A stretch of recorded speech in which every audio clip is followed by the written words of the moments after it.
gitna ng lahat ng pagtutugis at pagsisikap nating gawin ligtas ang bawat lugar, hindi pa rin natin maiwasan na may mga masasamang loob ang nakatago sa bawat sulok, naghahanap na mabibiktima. Tama ka doon, attorney.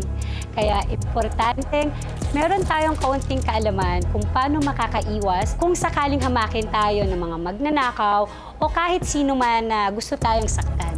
Layunin naming ihatid sa inyo ang mga nararapat gawin para maging ligtas kayo sa mga hindi kanais-nais na sitwasyon.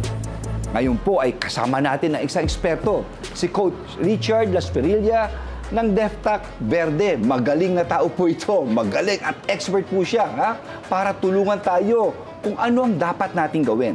Maraming salamat po, Attorney Ben. Una po sa lahat, ugaliin po nating iprioridad ang ating buhay. Kung kaya nating i-de-escalate ang mga sitwasyon, ibigay na po natin yung mga gamit na hinihingi ng ating mga suspect. Ngayon, kung sakaling plano pa rin tayong saktan, pagkatapos nito, pwede po nating gawin ang mga ito. Sa unang senaryo nating nakita, papakita ko po sa inyo kung paano po maka-escape. Dito sa libre nating kamay, kapitan ng kanyang wrist. Biglayin nating humarap sa kanya habang hinahatak ang ating braso.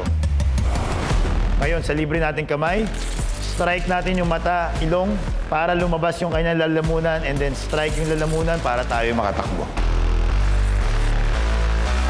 Pinapaalala po namin tatlo na maging alisto po tayo at ugaliing umiwas sa sitwasyon na posibleng may makakaharap tayo na isang taong may masamang balak. Pwede rin po tayong humingi ng tulong sa mga otoridad, sa mga pulis.